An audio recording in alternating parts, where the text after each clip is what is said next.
Lola, itigil niyo na po ang pagkain ng prutas na yan. Nang sabihin ito ng kanyang apo, nagalit ang 82 taong gulang na si Lola Soledad. Napakabuti kaya nito sa katawan. Ngunit makalipas ang 3 buwan, pumanaw ang naturang lola. Magandang araw po. Ako si Dr. Victor Pascual, isang doktor na 35 taon nang gumagamot ng mga pasyenteng senior citizen. Ikinukwento ko ito dahil ginawa ko ang video na ito para sa channel na araw-araw na kalusugan sa hangaring makapamuhay kayo ng mas malusog. Ang 78 taong gulang na si Lolo Pedring ay sumunod sa aking payo. At sa loob lamang ng 3 linggo naging normal ang kanyang blood sugar at ngayon ay nakikipaglaro na siya ng soccer kasama ang kanyang apo. Ano ang sikreto? Itinigil niya ang pagkain ng 3 mapanganib na prutas na tatalakayin ko sa video ngayon. Ang mga prutas na buong buhay nating pinaniwalaang mabuti sa kalusugan ay nagiging lason pagkatapos ng edad na 60. Lalo na kung ititigil lang ang pagkain sa pinakamapanganib na prutas na yon, maaari ninyong mailigtas ang inyong buhay. Simple lang ang paraan. 3 bagay lang ang kailangan ninyong iwasan. Kung panonoorin ninyo ang video na ito, hanggang sa dulo, sa loob ng 3 buwan, magiging 20 taon na, mas bata ang inyong pangangatawan at mas magugulat pa ang inyong mga anak kaysa sa inyo. Ngunit kung hindi ninyo ito alam, mamamatay kayo ng maaga tulad ni Lola Soledad. Libre po ang pag-subscribe at pag-like. Pakiiwan po sa komento kung anong prutas ang madalas ninyong kainin. Ngayon, magsisimula na tayo. Ang pagkakasunod-sunod ay mula sa ika-3 hanggang sa ika-1 pwesto. Lalo na ang prutas na babanggitin ko sa ika-2 pwesto talagang dapat ninyong malaman. Dahil sa pagtigil lamang sa pagkain nito, maililigtas ninyo ang inyong buhay. Umpisahan natin sa ika-3 pwesto. Ito po ay ang ubas. Nako, bakit naman ubas? Marahil marami sa inyo ang magtatanong nito.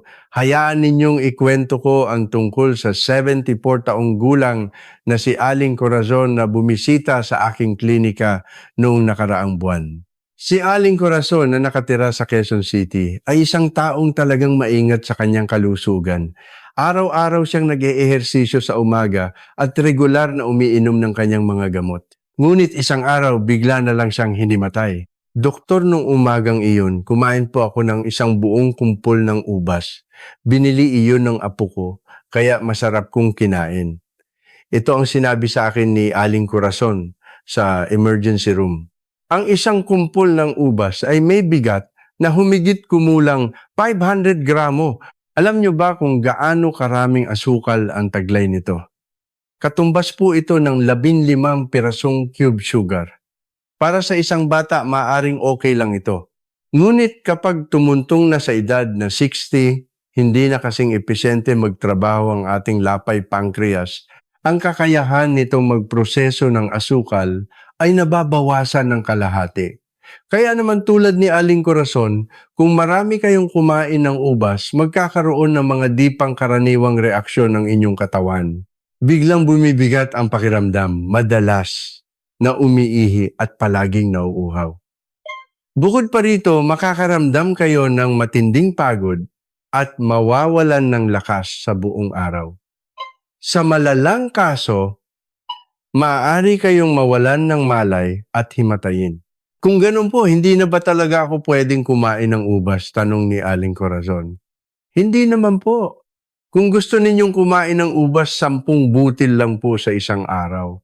At huwag ninyong kainin agad pagkatapos kumain ng kanin. Kumain kayo 2 oras pagkatapos.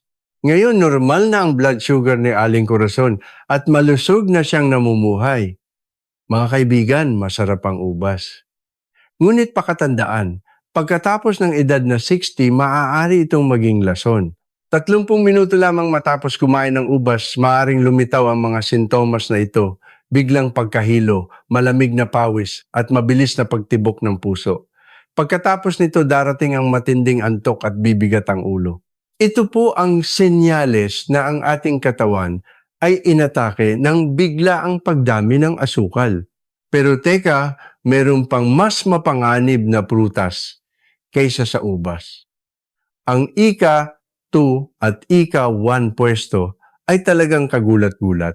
Lalo na ang nasa ika 1 pwesto, maaring ito ang prutas na kinakain ninyo araw-araw. Gusto niyo pa bang magpatuloy?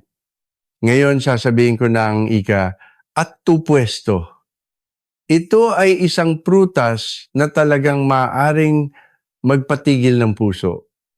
Ang ika at 2 pwesto ay ang saging. Naku, doktor, bakit naman saging? Di ba't ang saging ay mayaman sa potassium at mabuti sa katawan? Sigurado akong marami sa inyo ang magsasabi nito. Ganoon din ang akala ko dati. Ngunit noong nakaraang taglamig, may isang pangyayari na tuluyang nagpabago sa aking pananaw. Ito ang kwento ng 79 taong gulang na si Lolo Teban mula sa Cebu City. Si Lolo Teban ay isang tunay na huwarang pasyente. Gumigising siya tuwing alas 6 ng umaga para maglakad ng 3 minuto at dahil daw ito ay mabuti sa kalusugan, kumakain siya ng 2 saging at umiinom ng tomato juice tuwing umaga. Hindi siya regular na umiinom ng gamot. Ngunit makalipas ang 1 buwan, nagsimulang lumitaw ang mga kakaibang sintomas. Palaging kumakabog ang kanyang dibdib, nangihina ang kanyang mga braso at binti at nahihirapan na siyang umakyat ng hagdan. At palagi siyang pagod at walang lakas. Lolo Teban, meron po ba kayong partikular na kinakain nitong mga nakaraang araw, tanong ko? Oo, doktor. Kumakain ako ng saging at umiinom ng tomato juice araw-araw kasi sabi nila masustansya raw. Iyon po ba ang problema, sagot niya? Iyon na nga. Ang potassium mula sa 2 saging at tomato juice ang problema. Ang isang saging ay naglalaman ng 358 mg ng potassium at ang isang baso ng tomato juice ay may 400 mg. Kapag pinagsama, nakakakonsumo siya ng mahigit 1100 mg ng potassium sa isang araw. Noong bata pa, kayang-kaya ng ating mga bato kidneys na salain ang potassium na ito. Ngunit paglampas ng edad na 60, unti-unting humihina ang paggana ng bato. Dahil dito, dahan-dahang naiipon ng potassium sa katawan. Pero di ba't maganda naman ang potassium sa katawan? Tanong ni Lolo Teban. Tama po, ang potassium ay isang magandang sustansya. Ngunit kapag sobra ito ay nagiging lason. Ano ang mangyayari kapag sobrang dami ng potassium ang naipon? Nagsisimulang tumibok ng abnormal ang puso. Kumakabog ang dibdib, nahihirapang huminga at nanghihina ang mga braso at binti. Sa malalang kaso, maaaring maging irregular ang tibok ng puso. Lalo na mga umiinom ng gamot sa high blood o sa puso, kailangan ninyong mag-ingat ng husto. May mga gamot sa mga kondisyong ito na nagdudulot ng mas maraming potassium na maiipon sa katawan. Kung ganun po, hindi na ba ako pwedeng kumain ng saging? Nag-aalalang tanong ni Lolo Teban. Hindi naman po. Kung gusto ninyong kumain ng saging, 1 piraso lang po sa 1 linggo. At iwasan ang ibang pagkain na mataas sa potassium, tulad ng tomato juice. Ngayon, 1 beses na lang sa 1 linggo kumakain ng saging si Lolo Teban. Nawala na ang pagkabog ng kanyang dibdib at bumalik na ang kanyang lakas. Doktor, ibig sabihin ang ginagawa ko para maging malusog ay siya pa palang lason sa akin, gulat na sabi ni Lolo Teban. Hindi naman po, noong bata pa kayo okay lang yun. Ngunit habang tumatanda, nagbabago ang ating katawan. Ang mga bagay na dati walang problema, ngayon ay maaring kailangan ng pag-ingatan. Mga kaibigan, huwag ninyong isipin na bakit biglang naging bawal, buong buhay ko naman itong kinakain. Paglampas ng edad na 60 ang ating katawan, ay tuluyan ng iba sa katawan ng isang 20 taong gulang. Pakisabi po sa comment, kayo ba ay kumakain din ng saging araw-araw? Kung sinasabayan pa ninyo ito ng tomato juice, maaring mas lalo itong mapanganib. At ngayon oras na para sa talagang nakakagulat na ika, 1 pwesto. Ang prutas na ito ay maaaring tuluyang bumara sa inyong mga bituka. Maaari pa kayong mapunta sa operating table. Ang ika, 1 pwesto ay ang persimmon. Persimmon. Akala ko po ba mabuti iyon sa constipation at mayaman sa bitamina? Sigurado akong marami sa inyo ang nag-iisip nito ngayon. Bago ako naging doktor, yun din ang alam ko. Ngunit meron akong isang pasyente na hinding-hindi ko malilimutan. Ito ay ang 83 taong gulang na si Lolo Ramon mula sa Davao City. Paboritong-paborito ni Lolo Ramon ang persimon. Ang tamis at sarap ng persimon mula sa aming probinsya, sabi niya. At tuwing panahon ng taglagas, 3 piraso ang kinakain niya araw-araw. Lalo na niyang gusto ang mga medyo hilaw o mapaklang klase astringent persimmons. Ito ang tunay na lasa ng persimmon, sabi pa niya. Ngunit 2 buwan matapos siyang kumain ng persimmon, may kakaibang nangyari. Biglang sumakit ang tiyan ni Lolo Ramon at hindi na siya makadumi. Akala niya ay simpleng constipation lang, kaya uminom siya ng gamot pero patuloy pa rin ang sakit. Nang dalhin siya ng kanyang pamilya sa emergency room, kinapa ko ang tiyan ni Lolo Ramon at may naramdaman akong matigas na bukol. Agad kaming nagsagawa ng CT scan at talagang nakakagulat ang resulta. Ang kanyang tiyan at bituka ay puno ng mga tila batong bagay.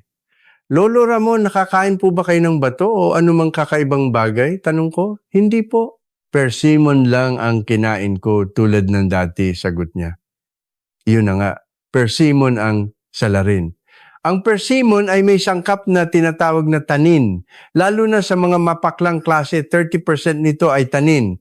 Kapag ang tanin na ito ay nahaluan ng asido sa tiyan, stomach acid, ito ay tumitigas at nagiging parang bato.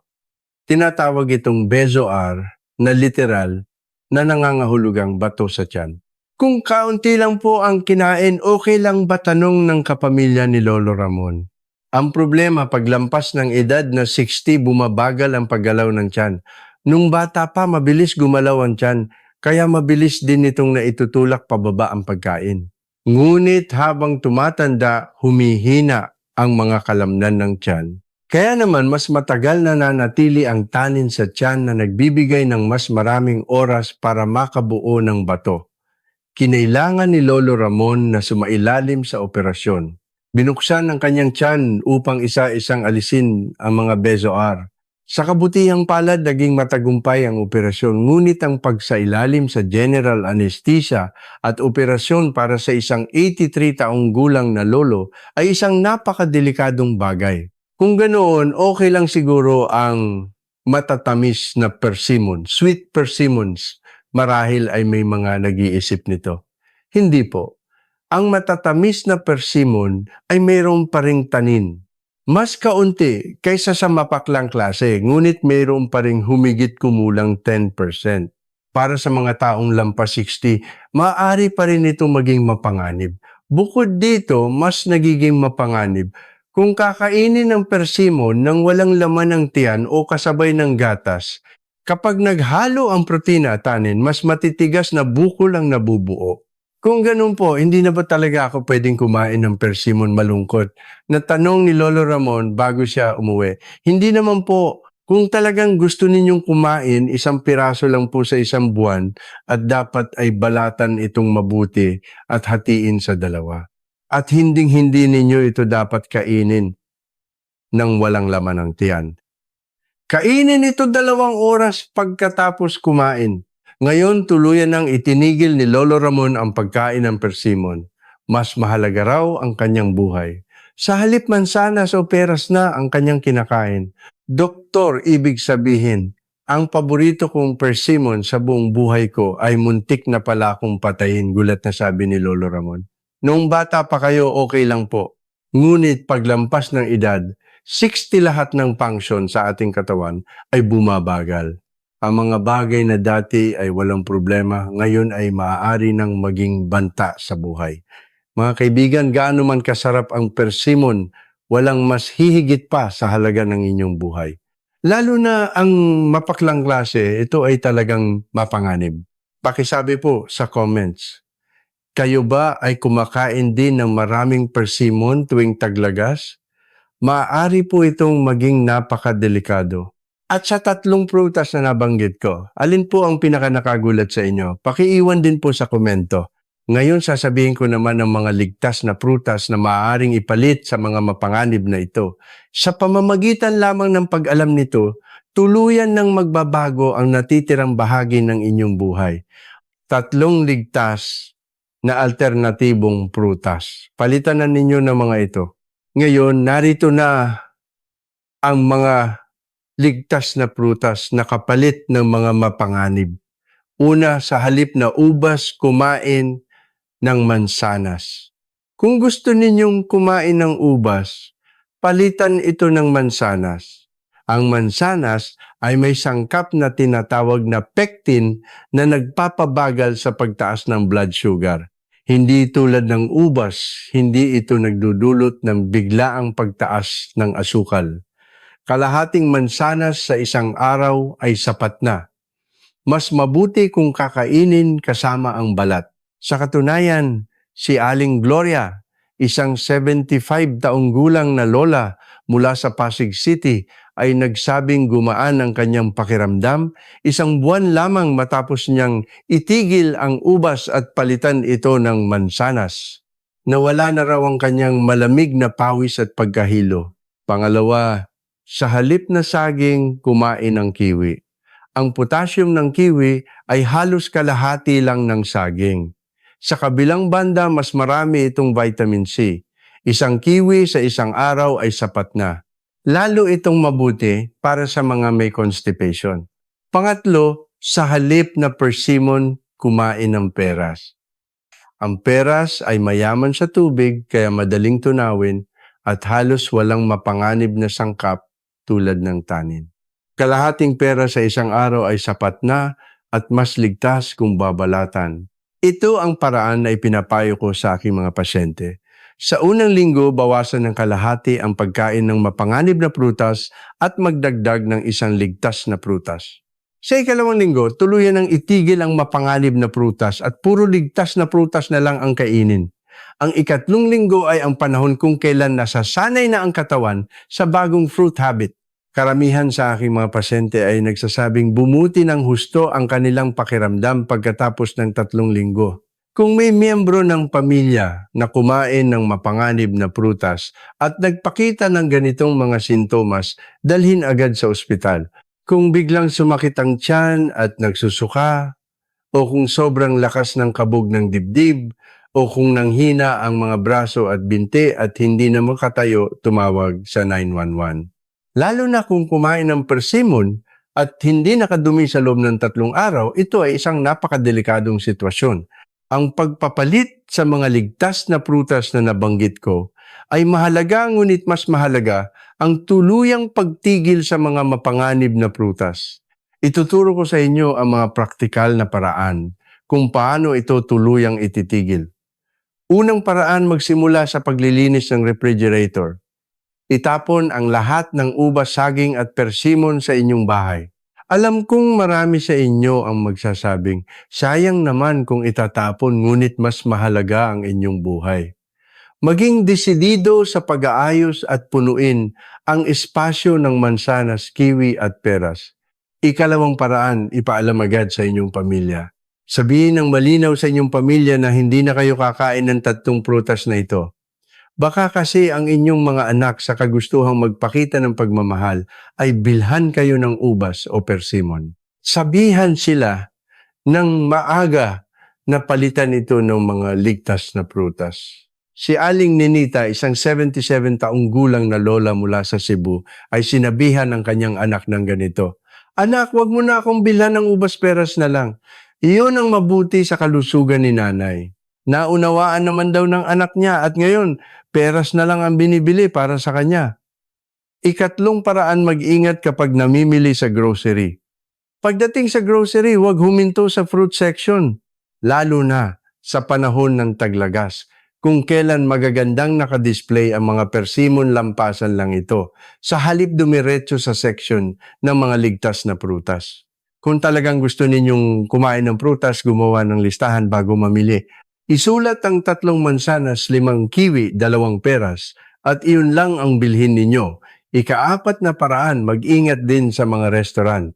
Minsan may inihahaing prutas bilang dessert sa mga restaurant. Lalo na sa mga handaan o set menu, kung may persimmon o ubas, magalang na tumanggi. Sabihin lang, pasensya na po, wag na lang po yung prutas. Huwag kayong mahiya. Mas mahalaga ang inyong kalusugan. Ikalimang paraan, maghanda ng alternatibong merienda. Para sa mga oras na gusto ninyong kumain ng prutas, maghanda na ng mga ligtas na merienda. Maghiwa na ng mansanas at ilagay sa ref o hatiin ang kiwi sa gitna para madaling kainin gamit ang kutsara. Sa lahat ng mga pasyente ko na sinabihan ko ng mga paraang ito, may isang bagay na pare-pareho sa mga nagtagumpay: ang tulong ng pamilya. Mahirap kung mag-isa, ngunit mas madali kung tutulungan kayo ng inyong pamilya. At ang mindset na titiisin ko lang ito sa loob ng 3 buwan. Pagkalipas ng 3 buwan, ang bagong habit ay tuluyan ng magiging bahagi ng inyong sistema at magiging natural na sa 5 paraang ito. Alin po ang una ninyong susubukan? Pakisabi po sa comments. Bilang pangwakas, ibuod ko ang mga bagay na dapat ninyong tandaan. Narito ang buod ng ating pinag-usapan ngayon. Una, mayroong 3 mapanganib na prutas na dapat iwasan pagkatapos ng edad 60. Ika, 3 ang ubas na nagpapataas ng blood sugar nang biglaan na nagdudulot ng pagkahilo at panghihina. Ang isang kumpol ng ubas ay katumbas ng 15 cube sugar na pumapasok sa katawan at nagbibigay ng stress sa lapay. Ika, 2 ang saging na nagdudulot ng pag-ipon ng potassium na maaaring makasama sa puso, lalo na kung isasabay sa tomato juice, mas nagiging mapanganib ito.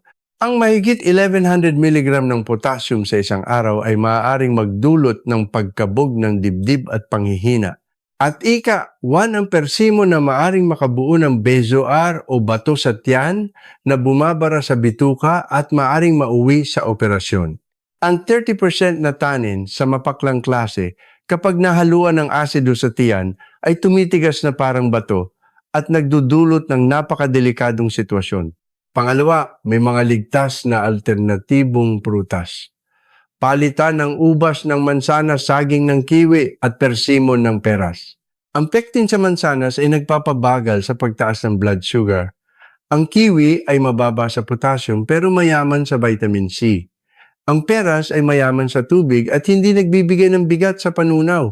Pangatlo, para tuluyang makatigil, mahalaga ang paglilinis ng rep at pagpapaalam sa pamilya. Mahirap kung mag-isa, kaya humingi ng tulong sa pamilya at pagkatapos ng 3 buwan, magiging habit na ito. Kung magkaroon ng emergency, gawin ito. Kung nakakain ng maraming ubas, uminom ng maraming tubig, at umupo ng tahimik sa loob ng 30 minuto.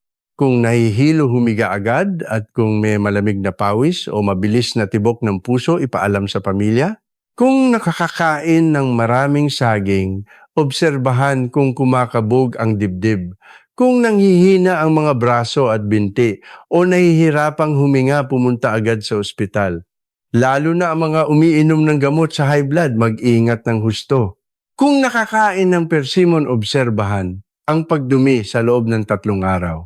Kung hindi makadumi o sumasakit ang tiyan, pumunta agad sa emergency room. Kapain ng tiyan. At kung may matigas na bukol, huwag nang magtiis at tumawag sa 911. Simula ngayon, sa pag-iwas lamang sa 3 prutas na ito, tuluyan ng magbabago ang inyong buhay. Pagkalipas ng 3 buwan, matutuklasan ninyo ang isang mas magaan at mas masiglang sarili. Sa paggising sa umaga, hindi na mabigat ang katawan at buong araw kayong puno ng lakas.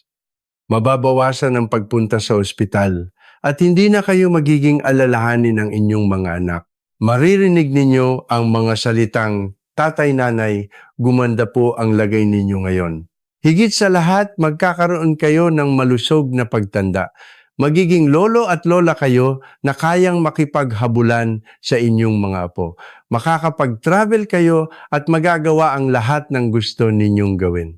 Sa loob ng 35 taon kong paggamot sa napakaraming pasyenteng senior citizen, may isang bagay akong natutunan. Ang malusog na pagtanda ay hindi nagmumula sa mga magagarbong bagay. Nagsisimula ito sa pagbabago ng mga maliliit na habit na tulad nito. Hindi ninyo kailangang uminom ng mamahaling health supplements o gumawa ng mahihirap na ehersisyo. Iwasan lamang ang 3 mapanganib na prutas. Iyon lang ay sapat na para maging malusog kayo. Kung nakatulong sa inyo ang video na ito, pakiclick po ang subscribe at like at ibahagi ito sa mga kakilala ninyong senior citizen. Mangyaring tulungan nating mas marami pang tao ang maging malusog. Kung i-on ninyo ang notification bell, malalaman ninyo agad sa tuwing may bagong video. Buong puso kong sinusuportahan ang inyong malusog na pagtanda. Maraming salamat po sa panonood ng video na ito. Hanggang sa dulo, maging malusog po tayong lahat.